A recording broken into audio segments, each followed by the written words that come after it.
Wonderful. So welcome everyone. I want to call us to order formally. And again, I am so wonderfully happy and blessed to see all of you. So thank you for joining us. Each of you are beloved colleagues and committee members. So what a wonderful thing that we can be here together today. So Ms. Carlin, could you please take roll? Sure. Chairperson Villa-Gomez. Present. Ms. Stark. Present. Mr. Dara.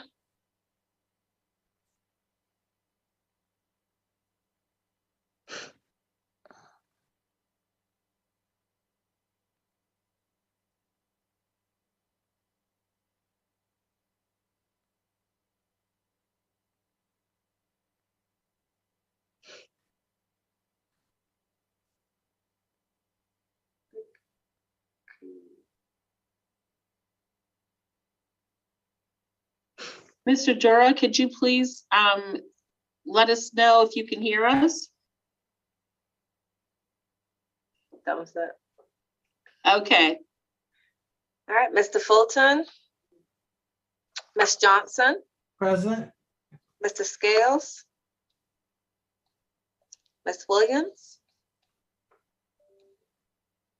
She doesn't have any audio. And Ms. Wilson. Present.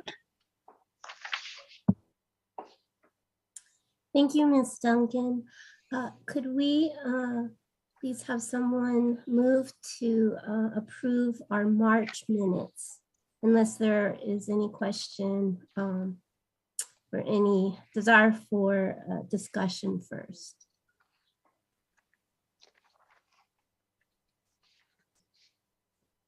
I move for the approval of the March minutes, meeting minutes. Thank you, Ms. Wilson. Somebody please second. Second, Johnson. Thank you, Ms. Johnson. Ms. Carlin, could you call for Chairperson Villa-Gomez. approve? Ms. Stark. Approve. Mr. Dara. I think his audio is not working either. Ms. Johnson. Approve. And Ms. Wilson. Approved. Okay, the March minutes are approved. So Mr. Elliott, you have the floor, sir. Okay, let me turn on my camera. There you go. Now you can see me. Howdy, everybody.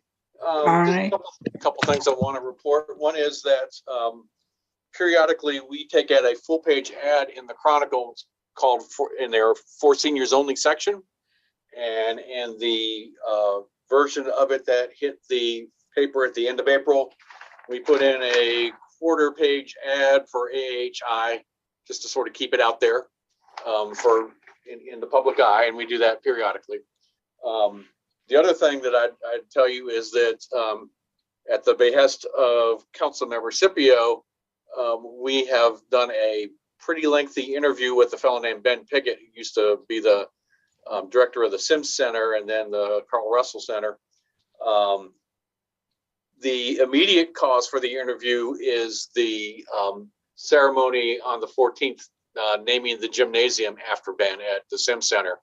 And we're doing a Ben Pickett, This Is Your Life type video for that. But Ms. Scipio also put me up to doing a longer interview that we can upload into the AAHI archive. And you know, he's a totally worthy and worthy guy. Deserving is the word I was looking for. Deserving fella to be in the archive. And so we're cutting it down quite a bit for the ceremony, but the full interview was almost 30 minutes. All we got to do now is figure out how to upload it with the restrictions we have on our system. But anyhow, I'm happy to answer questions, but that's what we've been up to. Thank you, Mr. Oh, yes, Miss Linda. Yeah, so I just wanted to ask if I will be at Juneteenth, and if anyone comes by that I could interview, I would do that. So you would still want, and I have to do it on my cell phone. So you would still want me to limit that to about 2 minutes, right? And then I could save it and forward it to you. Ideally, and of course, you're welcome to do as many 2-minute things as you want, but that Right. makes it easy to upload, given Okay. the restrictions on file size. And if it's a little bit more, like if it's 2 minutes, 30 seconds, could you edit out some of it if necessary? Yes, we can. Okay. Okay, thank you.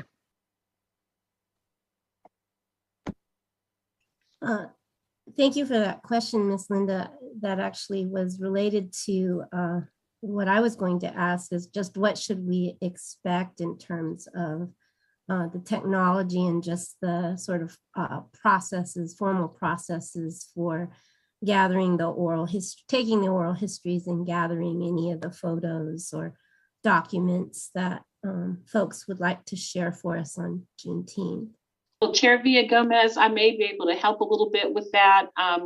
We do have Mr. Tom Kareska, who is the CIO for the city, on the call. And I'm hoping he has been updated by his staff, because we did have a meeting recently with the IS department about that exact thing. And I would ask if Tom and Jamie, our senior outreach specialist, could chime in to talk about the equipment that we already have on hand and what we are planning to have that day, because we think that we're well equipped. But I start to get out of my little comfort zone when we're talking about technical equipment and this and that and the capabilities. So I want to defer to those who know way more than I do about that. So Tom or Jamie, would you all mind sharing about the equipment that we have in place and what the plans are for the station at Juneteenth and so forth? Sure, I'll go ahead and start, and then I'm going to ask Tom to help me out with any technical issues. But we, the most up to date with the website, I saw there was some comments about going around the file size to digital NC. So Carlin and I were just trained with our IS department yesterday on how to approve submissions. So we have 11 submissions that we are approving, and our team has built a situation where it's submitted, we approve it. If there's any concerns, then Wanda will look at it. If she approves it, it goes to digital NC. If she does not approve it, it'll go to a concern box that digital NC will then look at. So it's, we have lots of different ways around that. They had to change the site so that it would flow that beautifully. And when they did that, it changed the upload size. So now we have an upload size of 250 megabytes as opposed to the 100, which was the original. So that should help a lot. As far as anything else that would be bigger than that, then that could go through Mr. Flynn, or we could figure that out another way. But I know that our current setup goes straight from uploading it all the way to digital NC. Without any kind of forwarding in any other way. As far as technology, we will have laptops, scanners, we have a digital camera, and we have audio recordings, not audio recordings, but a little like audio recorder that we will have set up for Juneteenth, which will be our first community event. I'm going to work with hopefully maybe somebody from marketing and maybe somebody from IS to kind of put together a little tutorial so that it'll be in the bag with the laptop, and anyone who opens it will see what they need to do with saving the information. And we'll also have to fill out a hard copy of the submission form so that when we submit, we have all the information we would need in that form that goes straight to digital NC. So that's a brief thing. If Tom has more to say about the process on the IS side, I welcome any support, but we've been trained yesterday and it's really great. IS has done awesome for us. Hey, thank you, Jamie. I'll make a couple of comments.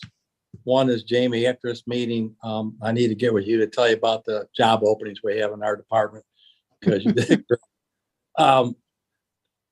Yeah, so she mentioned that we went from 100 to 250 meg. What we did, just so you know, to make sure you're aware, when we started the intake process or form, I guess a year ago now, over a year ago, it was basically written on a platform called Laserfiche. It worked, but we have another product we've since bought that has a little bit more workflow capabilities in it, and it does allow us to go with a larger file size. So basically, we went from a good to a better platform. So you're not losing anything, we're gaining. And that's what Jamie's referring to. We've redone the intake process. Staff has worked through with Digital NC. They have something in their end called OneDrive. One of the goals as far as restrictions, I say the vetting process was to make sure, obviously, our technology will catch someone should load either intentional or unintentional, any kind of cybersecurity threats. Our first line of defense is the technology, the software would catch it. Then obviously Wanda and Jamie and their staff would do vetting for even content. And then it goes to Digital NC. And as Jamie mentioned, if there's an issue, it will drop in a holding tank until it can be looked at. So I think we got a very good process in place. Staff is also we're now taking that same process we did with the less than 250 meg, and we're trying to put together a potential process for how to handle larger files. Again, not bypassing the vetting process. As far as the event on Juneteenth, I do think we have the equipment in place. We will certainly, Jamie, give folks with you ahead of time. I think it's a great idea. I call them little laminated cheat sheets. We can have those printed for, have them made up, and we will have staff available on that day at the event to support you in any way we can. So I think things are going well. And Digital NC has been great to work with on the back end. So I think it's moving along very good. I'll answer any questions, but I think Jamie did a great job of covering it. Chair Villagomez, can I add one other thing? When Jamie was talking about y'all setting up shop at Juneteenth, I want to certainly get the details, and we can promote that with a news release and on our social channels, and tell folks, to plan on sitting down, taking time to sit down with the AAHI table and tell their story. Great. Thank you for that. This is all wonderful news. I believe we might also have an opportunity. Councilperson Scipio shared this with me and with Ms. Wanda, because we'll be setting up, there will be a commemoration for the marker at Councilperson Scipio, can you help me on the details? It's June 4th, which is a Saturday. And and what's the whole venue? This is the ribbon cutting for the Winston Lake Park reopening. We have rebuilt the main shelter at Winston Lake Park. And also with that, there's a fishing pier that has been constructed out into the lake. There's a walking path that goes around the lake. New picnic tables and chairs and seating. Winston Lake Park was purchased in 1952 for use of the Black residents in Winston-Salem. It was the only public park that was designated for Black people where we could go outside. And so over the years, different things have been added to it. Of course, the park of 450 acres also includes the golf course. But we are reopening the park on June the 4th, and that ribbon cutting will be at 9:30. And the shelter is so beautiful. It is just beautiful. The pier is just phenomenal. You can actually go out on the pier. There's benches there. You can sit on the pier even if you're not fishing. It's just beautiful it captures the aesthetics just lovely of that park. And at 11 o'clock, at the football field area of the park, we're having our flight festival, which is very different. It's a day of fun. So we hope lots of people come out and fly some kites, shoot some rockets. We have exhibitors, etc., coming out for that day of fun at the football field. But in opening the park, I thought that it would also be a good opportunity to capture any residents' memories of that park. Being there, what it meant at the season of your life that you experienced it. It is, I will tell you, it is becoming a destination for other people. The water park is there, and it is the best water park in the city. And with this redo of the shelter and the fishing, I can see it becoming a well-attended outdoor space for all residents. Over the years, very few of us have availed ourselves to the beauty of that park. There are at least 4 shelters you can reserve. But the main shelter is just absolutely beautiful, what has been built there. And so I just thought it might be a good time to get people's memories of coming to the park, if you could, as a AAHI. One of the things that's really important as events are going on in the Black community, it's a good, for all of you who know things, it's great to bring that up to the committee so that you can get those memories of people when they come to assemble. They're already planning to assemble, but the memories, we can make that part of their event. I think this Saturday, the Anderson High alumni is having their annual meeting. Those kinds of events are great opportunities to get people's stories. But I think we have to be made aware of them and be intentional about what we can and cannot do and will be doing at those events. Summertime, people gather a lot. So I know there's going to be a lot of stuff going on this summer. But I hope that we could think of in terms of how do we capture people's memories of those things that were significant to us. Thank you, Councilperson Scipio. I was so happy when you sent us the email. I'll share with everyone what I had shared with you and Ms. Wanda. Actually, Mr. Flynn and I had a conversation just a few days before you sent the email.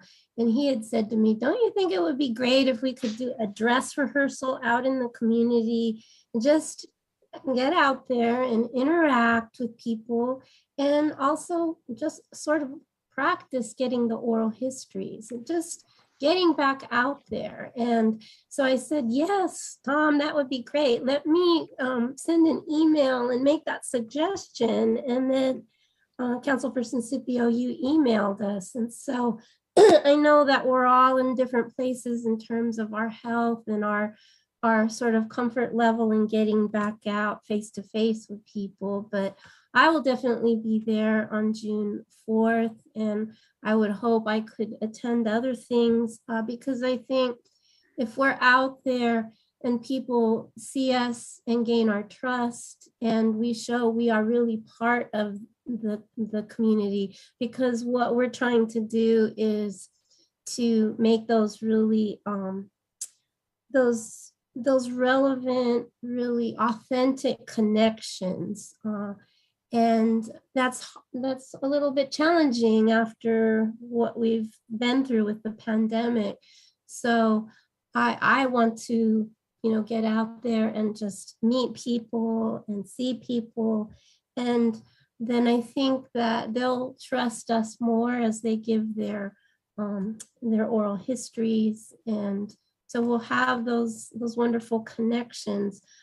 I'll say, here's something I was going to say during my report, but Tom had Tom and Linda and I had a Zoom meeting, and we were talking about some of our thoughts for a national conference that we attended on Monday. I'll speak more about that.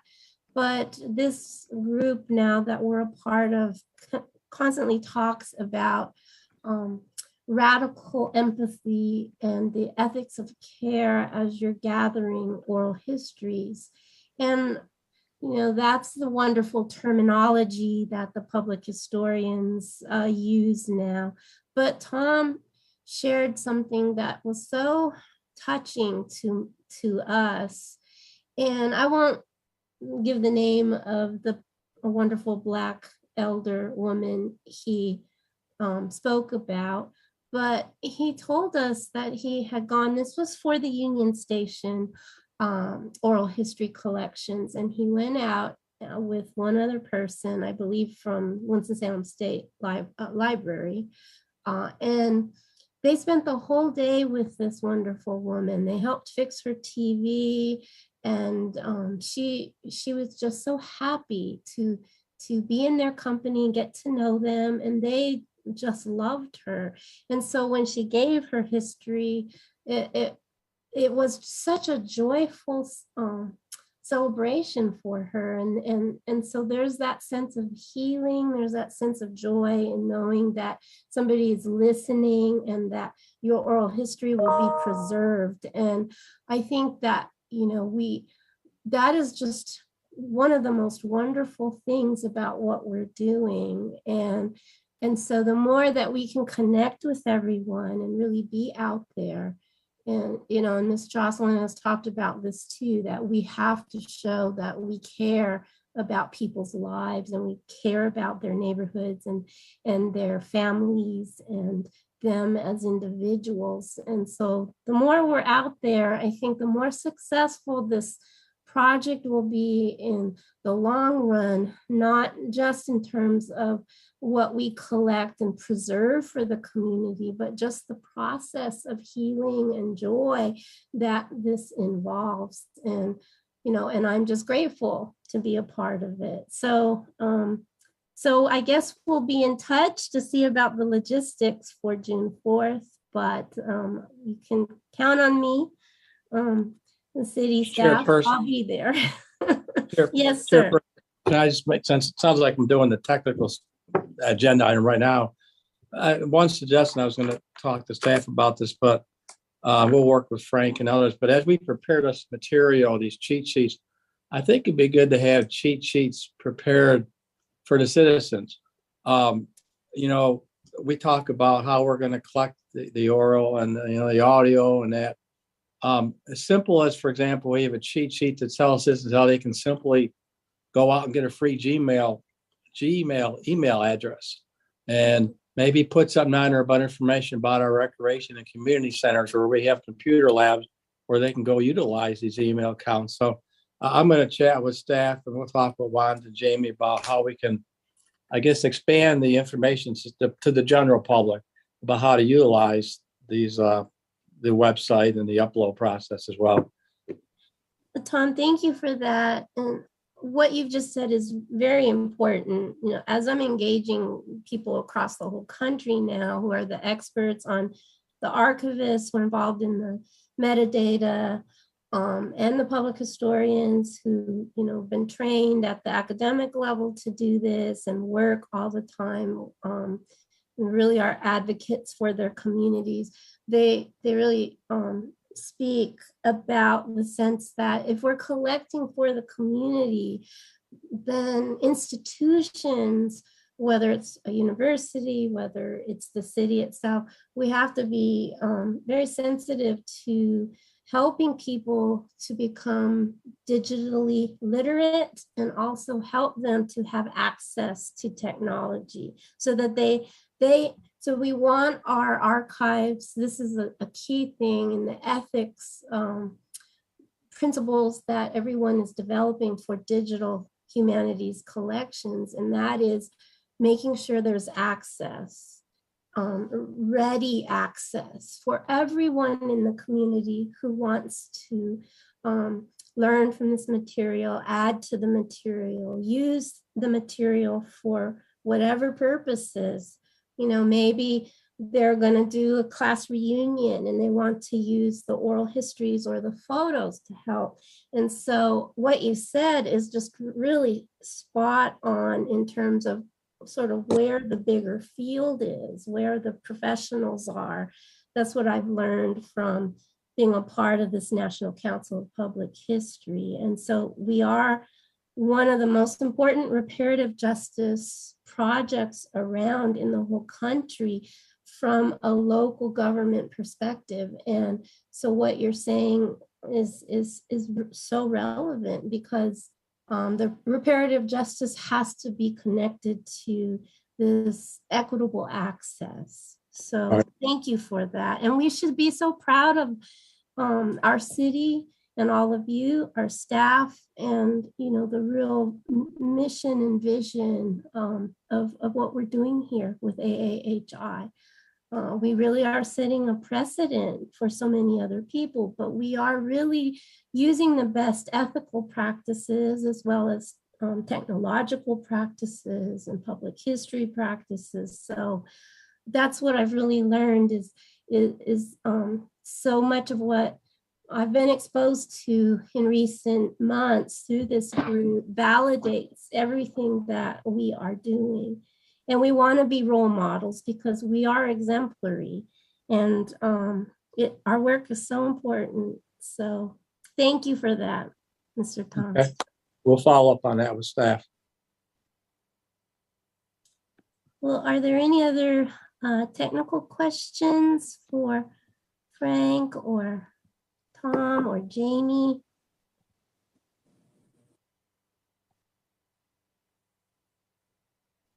All right, thank you so much. I think Annette Wilson's hand's up. Oh, I didn't see. I'm sorry, Ms. Wilson. That's okay. Well, my question is not related to the technical aspect of that, so I didn't know whether you wanted me to come back, ask my question later. I was just wondering if we're going to develop some questions that will specifically to address or to give people direction, because people tend to respond better if you ask them something rather than just to ask them to start talking.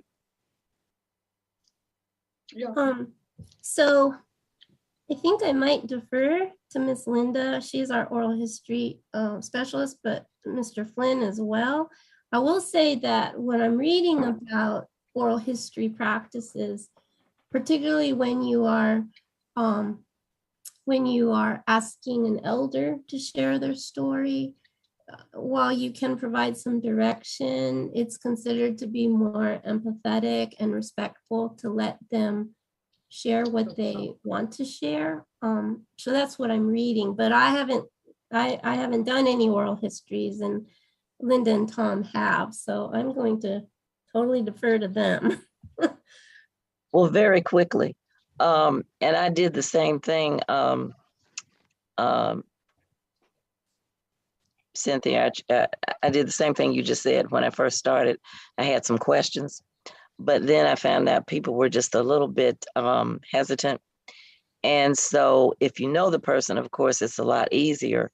You could just say something like, well, just tell us about your last year at Anderson or Paisley or Columbia Heights or whatever. If you don't know the person, I think in both instances, the main thing is to describe in 2 sentences what it's about.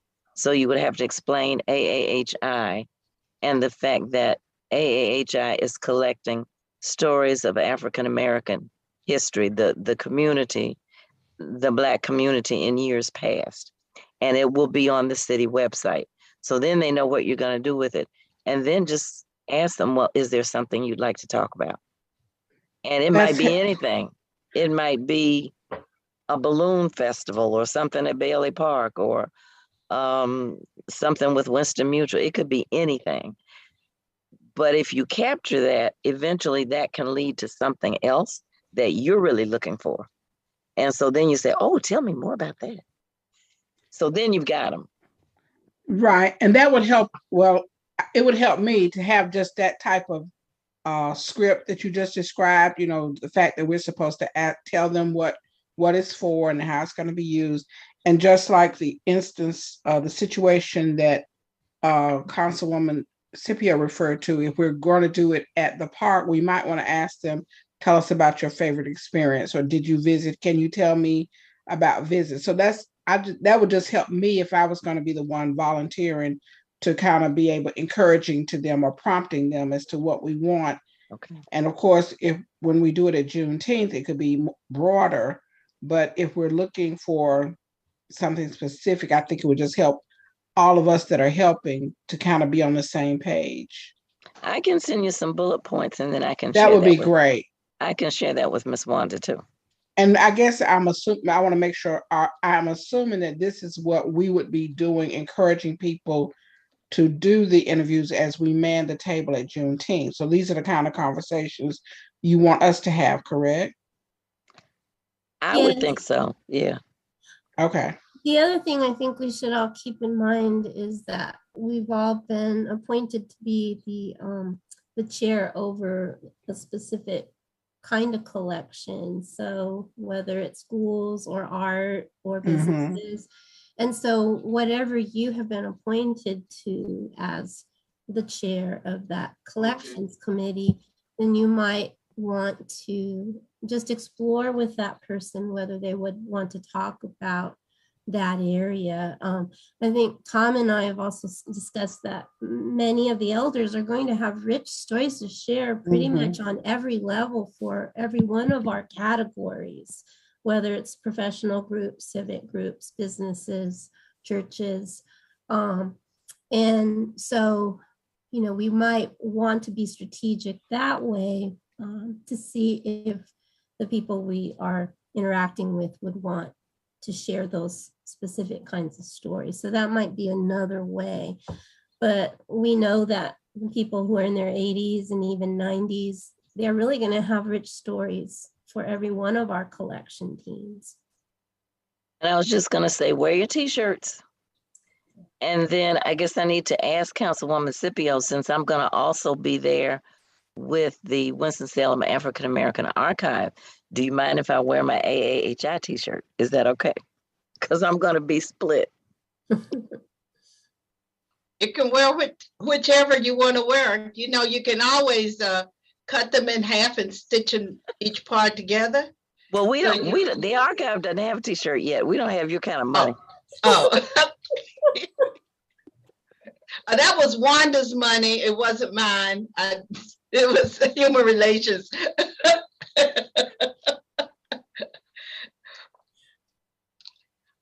Well, I just want to make sure that there's an opportunity. If there's agreement that some of you will be there at the ribbon cutting to take these interviews, then perhaps marketing could actually put that in their press release so that the public would know that. Now, you know, I have a special passion for being there because years ago, when I won't go into history, but we started this process in the need to have an overall master plan, and it took a bond referendum to make it happen. And we're there. Just takes time and patience and perseverance. Didn't know that was your history under your time, wasn't it? That they had that big master plan. And if I don't do any more than ride through, I will be there in some fashion. Well, you're going to have to do more than ride through. Then get me a VIP parking space. I'll have one ready for you. We can do that at the ribbon cutting. It's at 9:30 in the morning. So I got you. Thanks.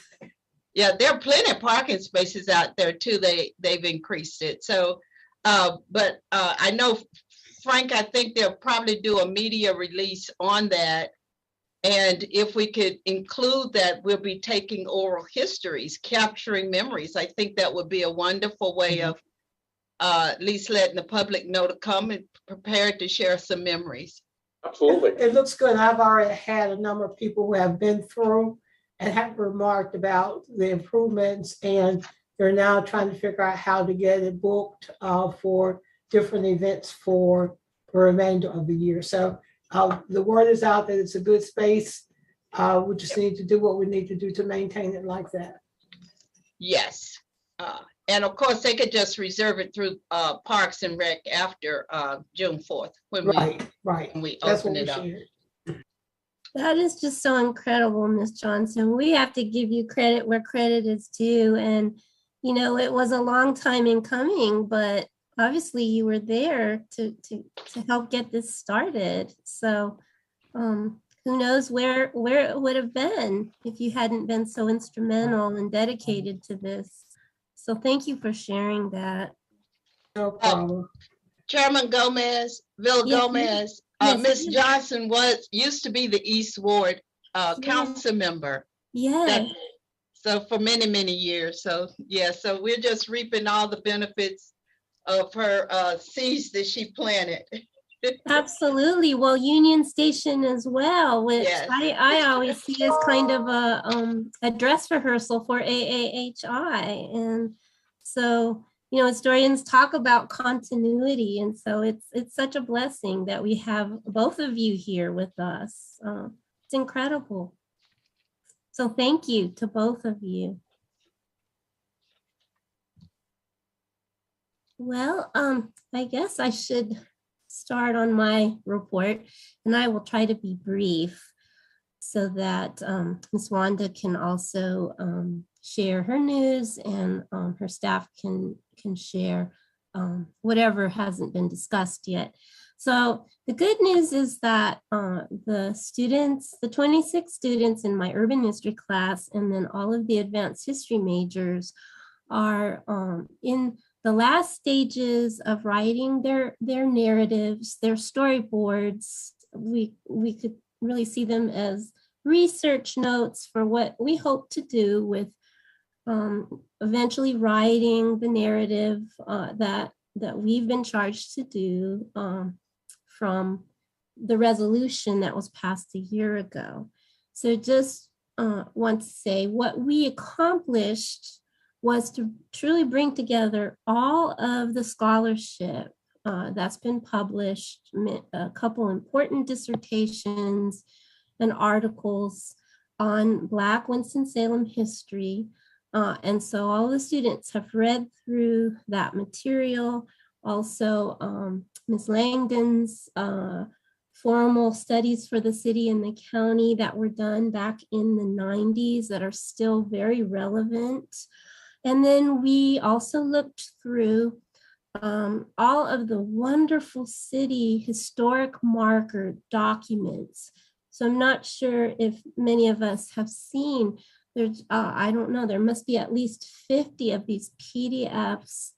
And we should commend our city, because even before AAHI was established, the city's staff really made an effort to first and foremost highlight our Black places and spaces. So the majority of the official city PDFs on historic places focus on Black spaces, so numbers of churches, Black schools, etc. And they provide some nice photos and beautiful narratives. And so the students are going to really be the first people to bring together the scholarship and then the city's, what I call primary sources. And so we'll see the actual final outcome as of next week at Tuesday, the 10th at 11:59, everything has to be submitted. But I've learned a lot in the process. I've been with all of you a year, and I've learned from what I've read, but I've more importantly learned a great deal from all of you who have lived through this history and shared it with me. So for every meeting we have here, I've learned, and I've learned when I've had discussions one-on-one with you, and I'm grateful for everything you've taught me. So, whenever we decide moving forward, we know this is a long-term project to write that history that the city wants from us. Now, at least we have some nice research notes from the students. and possible storyboards if we ever decide to create a kind of virtual Black Winston-Salem sort of virtual history, immersive digital visual history. So that's in place. I will also say that I've had the opportunity from serving on some hiring committees, some search committees, not in my own department, but across campus. I've had some wonderful conversations with other people who are very interested. And I know we're not a WSSU, production. I really hope we can bring people in from all over our city and from Wake and Salem. People like Professor Andre Mingens, who's our drama professor and really sees writing of plays as public history. He's very excited. He would love to take some of our oral histories and write some plays. And I'm thinking even maybe next Juneteenth that there could be performances. Some of the mass communications professors who are all about collecting oral histories from people and sharing them.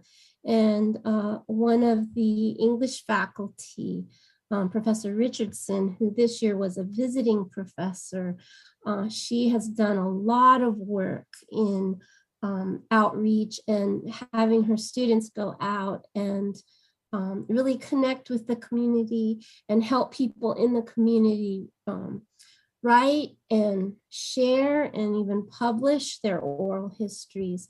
So next year, I hope that as I continue to offer classes that will be service learning classes aligned to what we do here, that I may be co-teaching Dr. Russell Smith, who you all know. He's agreed to co-teach my urban history class with me next year. So I think great things are coming, more people. The more people we get involved in all of the different things that we're aiming to accomplish, the better. So, and again, if you have thoughts about what I should teach and share with the students for the next academic year, please let me know. And I would hope you would come in to the class and just become part of the class's learning community, because that's another way of connection. I wanted to read a quote or a part of a letter that really inspired me. I found this as I was doing some research for the conference that Linda and Tom and I attended. This speaks to what we are doing and how we are really connected to our forefathers. So it's not long, but this was a letter dated October 4th, 1929, addressed to Dr. Samuel G. Atkins, founder of WSSU. And it came directly from Dr. Woodson, who of course is considered the founder of the field of African American history. He was also the founding director and editor of the Journal of Negro History.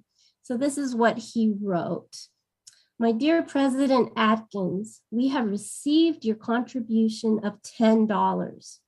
For this assistance in helping us raise the required $10,000, we feel deeply grateful. We appreciate not only the amount which you have given, but the spirit of cooperation which prompted you to participate in this effect to discover and collect the materials of Negro history, that the race may not be a negligible factor in the thought of the world. So what we're doing is so connected to that.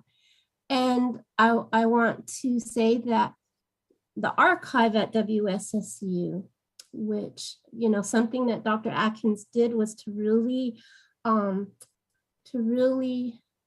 support not only the library on our campus, but the Black libraries throughout our city. And then many years later, when Dr. Kenneth R. Williams became the first chancellor of WSSU, he was very instrumental in acquiring library funds for our campus, which allowed our library to expand and to modernize, and allowed for us to have that space, to have the archive there that is full of treasures that Mr. Tom Flynn now is director of. He's director of that collection. So much of that collection was the basis for wonderful dissertations. So Bertha Miller, Dr. Miller's, Dr. Ingrid Dunstan, who has passed, Dr. Jess Usher, who has passed. These are the great scholars of local Black history, and they use so many materials from our archive. But I want to connect this just briefly to why what we have here is so important. We have institutionalized this archive. And I bring up the nearly tragic story of the Winston-Salem African American Archive. If it had not been for the work of Miss Linda Dark, Mr. Buddy Rich, and others, that incredible collection, which was collected at WSSU by Linwood Davis, some other, James McLaughlin, and a few other WSSU history professors, but also many people out in the community. And the archive was connected to the Society for the Study of Afro-American History that some of you were a part of. Well, they wrote, Dr. Davis and others wrote a book in 1999 with the hope that all the proceeds from the book on, it was the pictorial history of Black Winston-Salem, probably all of you have a copy, but the proceeds were put in place to really protect and support that archive. And then still it almost fell apart. And luckily, Miss Linda and others saved it, and it's now housed at Muse. And so this is what I really want to stress. We are moving forward and we're collecting what's out there, what people will share. But it will take years for us to use that material to write new histories. So I want us to be thinking about how we have a responsibility to use what's already collected and to make sure that we're supporting all of the collections and all of the public historians and archivists out there, so that we're really cooperating and communicating and supporting one another. And this is what I'm seeing as the best practice that is going on at the national level. But I think this is, again, the blessing and the strength and the beauty of what we have here, because with a city having everything in place to protect this, to collect and protect and to share our archive and all of our material, it will be there forever and it will be there for everyone. And so I feel we are achieving Dr. Atkins' vision. We are achieving Dr. Linwood Davis's vision, and all of the other people, professors and community members who have been committed to this. And so we can't ever forget really this mission and this incredible, it's a responsibility, but it's really a privilege. So I think pretty much that is what I wanted to share with you today. And we've already discussed Juneteenth and the June 4th. So the last thing I'll bring up is that we do have to consider, and Ms. Wanda will explain, I think, the formal official policies and procedures. But we lost our dear Miss Jane Penn, and I did represent all of us, and her family was really blessed and joyful, and I could see just what a wonderful person she is and what she gave to us. She did so much for me, and I want to state that again. I wrote it, but I want to state it publicly because she spent countless hours with me on the telephone, helping me to build my confidence and to share and teach me. And I will be forever grateful. So eventually we have to think about what to do with her position connected to schools. And then I'm also heartbroken that we're losing another one of our members. And so we will need to find someone I believe there is a formal appointment process, and Councilperson Scipio also knows how that works. But I believe that that they'd be grateful for all of us to share the names of people we would recommend to join. Madam Chair, Yes. I hate to interrupt, but before you go on, I just wanted to make a correction, both historical and just to clear that up. Okay. In terms of the archive, I can't take any credit for saving it. Okay. That was two of the original people, Billy Rich, Okay. who is now our president, and Mr. Lester Davis.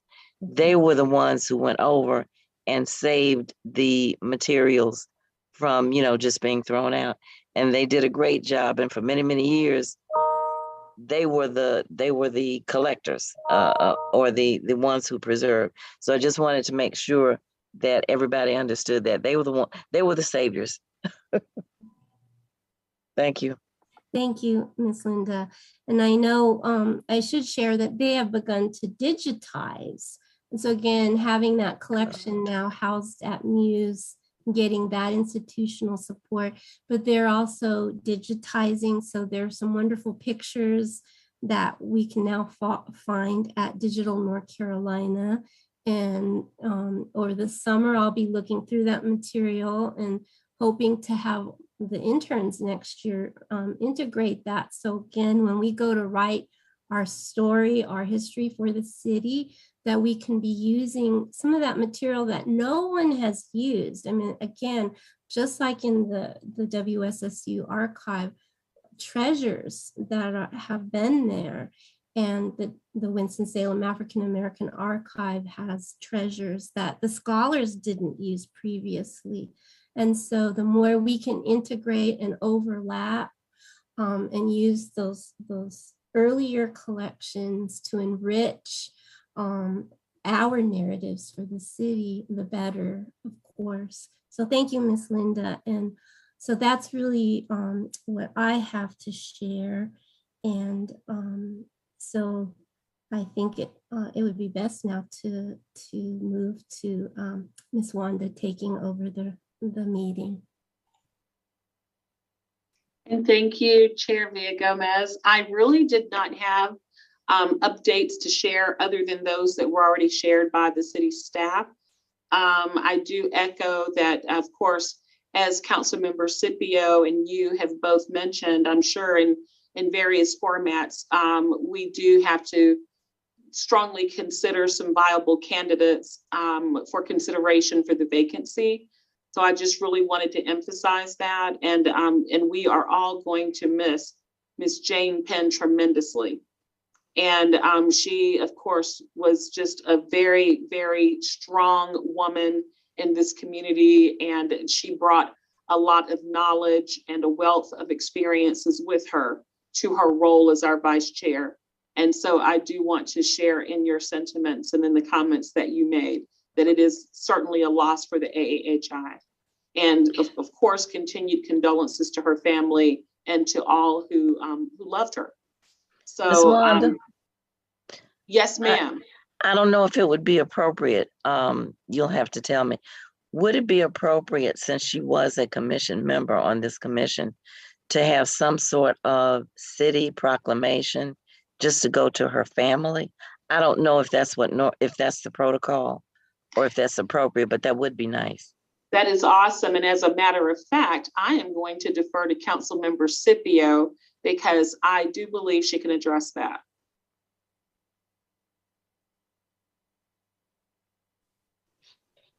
it is definitely something we could do. We could do a resolution recognizing her contributions to AAHI, as that would go to her family. That is something we could do. Yeah, it came so sudden, we didn't have a chance to put something together to present at that time. But if it is the desire of the committee, it could go definitely on behalf of the committee. But I guess, Wanda, would I have to do that one? I know most resolutions I can do, the mayor would do a proclamation, but I don't know if we ever do it from a department. I've not done one, Councilmember Scipio. Okay, so if we'll put one together. Okay. Thank you. Just remind me then. Okay, absolutely. Okay. And as a matter of fact, I think we should make it even more official and perhaps have the committee to vote on this so that we can really memorialize this request. So I can make a motion if you want me to. Okay, so I move that on behalf of this commission, that the city send an official letter or resolution to the family of Vice Chair Penn in the aftermath of her sudden passing, and just follow the protocol of the city.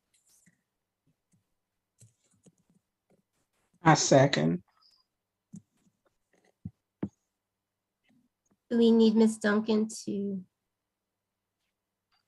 ask yes. for approval? Yes. Ms. Duncan, could you please call for approval? Chairperson Villa-Gomez. Yes, approve. Ms. Stark. Approve. Mr. Durar. Ms. Johnson. Approve. Ms. Williams. I approve. And Ms. Wilson. Approve. The motion is approved.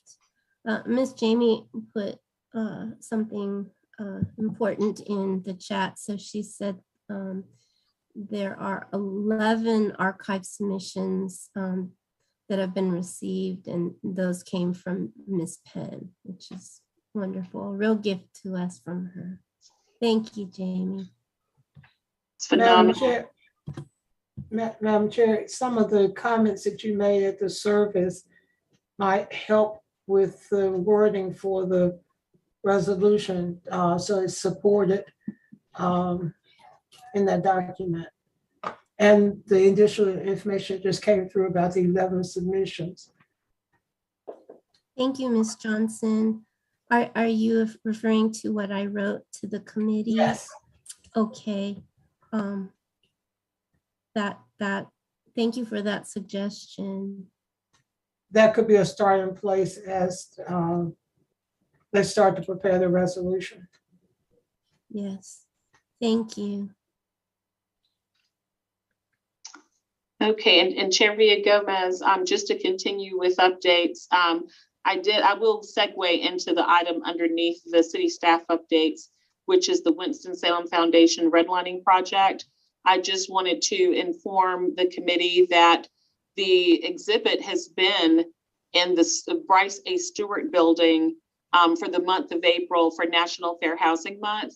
And so we did arrange that with Charlie Gardner and with the artist who created the exhibit to have that on display over in the Stewart building, or some of you may know it as City Hall South. It is over there in that building in the lobby.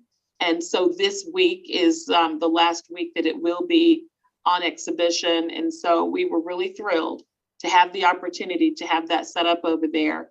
And I do believe we also had some AAHI information over there with the exhibit. So that was another opportunity to inform the community about the work of the AAHI and its tie-in with things like redlining and other important things that have gone on in the community, historical matters. So just wanted you to know this is the last week that it will be with us over here. Thank you. Thank you for sharing that. And that triggered my memory on a related important event. So this was back in April, but Winston-Salem State had its scholarship week. And so in my department of history, politics, and social justice, our wonderful professor, Russ Smith, actually used a interview that he had with Miss Dark as one of the central kind of events for our department. So he showed the interview he took with Miss Dark, and she didn't actually know he was going to do this, but this went across the whole WSSU community, and the dean was there. So it really gave the issue of redlining important focus, and then it brought nice attention to our work, to AAHI. And so again, the more ways that we can let everyone know what we're doing, I think the better. And we were fortunate to be able to have such an important role, and in particular for Linda to be so involved in creating the local panel for that national exhibition. And of course, the most important thing is that it really brought attention to the needs of our people in our community who continue to really suffer because of the way that their family's wealth was taken away from redlining, gentrification, urban renewal. And we have families that, lost decades worth of wealth because of those issues. And they were paid less and charged more for homes, and then lost those homes. And so I think our involvement in that exhibition, and it just gives visibility to the sense that we have to advocate, and what your office is doing to really advocate for our community members that are truly in need. So thank you for bringing that up. And again, I want to thank Ms. Linda and everyone else on our committee who really worked so hard. And Ms. Wanda, you worked so hard to keep us in connection with Mr. Charlie and everyone over at the Winston-Salem Foundation. So let us hope that we'll have similar opportunities moving forward for that kind of important and powerful, I think, collaboration. So thank you. Thank you. And that was it for my updates. Okay. And we don't. Lovely, I can see. Okay, I got it. Do we have anything else from the staff, or have we covered? Harlan, you're not on mute. Sorry, Chair Villagomez. That's okay. Well, if the staff has nothing more to share, then I do want to announce that our next meeting will be Wednesday, June 1st. I believe Mr. Bell sent out the schedule for the whole rest of the year, and we'll continue to use one link, the link we used today. So that was very helpful to get the calendar. So I appreciate that. Do we have any other short histories, short updates that people would like to share with us? Chairman Villagomez. Yes, ma'am. Ms. Beverly Williams and I were at the unveiling of the historic marker for St. Philip's Church, which was really the unveiling of unknown history for the church and its African-American members. The church actually first started its worship in a barn that was located at the corner of Broad Street and I want to say Walnut, may not be Walnut, but it's up by the campus of Carolina University, which was one of those little known Black history facts that was in the archives at Old Salem. And it's that kind of like wonderful history that we really need to uncover more of. It was just a very beautiful marker unveiling. And that's why I hope that people, as they tell their oral histories, that more research can be done to really go back even a step farther to see how it really came to pass, because we have a very, very rich histories. And I do want to encourage everyone on the committee to tell your story of your parents, a friend, your school, your grandparents, what they did. Doesn't have to be a whole lot, but at least put it there in our digital bank so that it will be there when someone 50 years from now goes to research what happened and who was there. We're getting older. And so for those of you who know Flonnie Anderson, her husband passed, Rudy and Albert Anderson Sr., and that service is going to be on Tuesday, next Tuesday.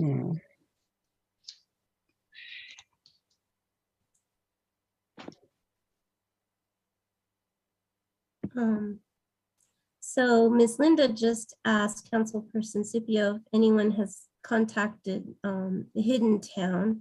I know I actually worked with Hidden Town people 2 years ago. We were deeply involved, the Winston-Salem students who were the interns at the time. We did a lot of research in preparation for the Wake Forest citywide conference that took place virtually.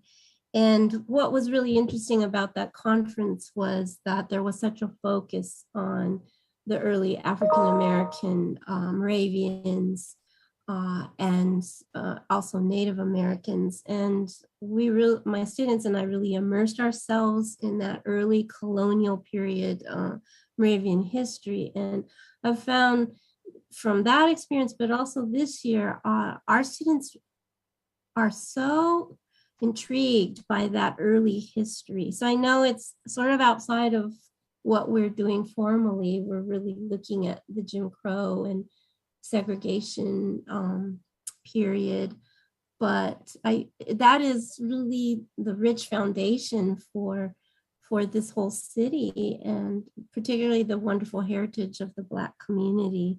So I keep trying to motivate students to go on and get PhDs so they can do local Black Moravian history because we're just uncovering the surface.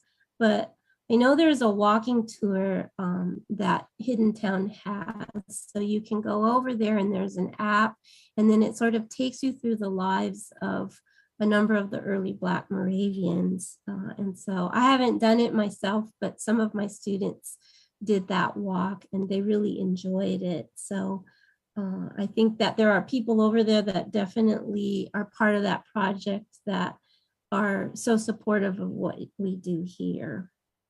And I think, Linda, I forget Martha's last name, but I think Martha in particular, who's the archaeologist in Old Salem, she's been one of the most instrumental people in the Black Hidden Town project. Yeah, there could be someone to call at some point. And she's very committed to reparative justice. So she's part of a local group that is made up of both Black and white activists and pastors that are thinking about issues like fair housing. And she's helped to organize, I think, some of their meetings and events that some of our people here. I believe Miss Sabrina Stowe was part of one of the events and really brought in how what we do here at AAHI is truly part of the reparative process.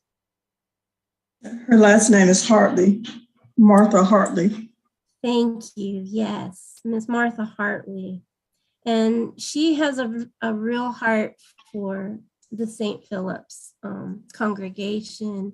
she encouraged me a few years ago to do whatever I could. I know that they say that even just going over and joining a church service would mean so much to the elders who remain. So I'm hoping to do that. I promised Ms. Martha I would, and I haven't yet, but I want to do that. And so thank you, Councilperson Scipio, for being there and really representing the support of the city for that beautiful, incredible congregation.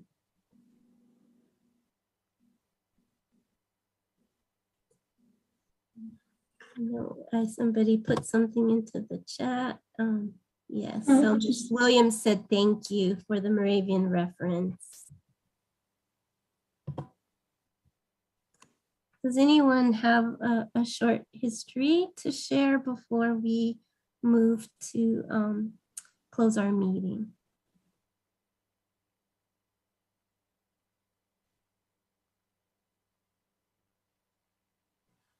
Right, well, could we have a motion to bring this meeting to a close? Move to adjourn. Second. And this is the point where I always forget, do we need to take approval or am I allowed to just Close. am I allowed to call the meeting to a close? I believe Ms. Joycelyn has told us in the past that it's not necessary, right, to do a formal vote. Well, we need to make sure we follow protocol. So if we need to do that, we'll do the vote and we'll be out of here. And from your somebody who has some stuff around their neck, may the 4th be with you. Exactly. And to be on the safe side, we will call for the vote and hopefully everybody can help me remember we'll do the vote. I don't know why, but I always blank when we come to this point. So Ms. Carlin, can you call for the approval to adjourn, please? Sure. Chairperson Villa-Gomez, Yes. Ms. Dart, Approve, yes. Mr. Durrell, Ms. Johnson, Approve. Ms. Williams, I approve. and Ms. Wilson. Approve.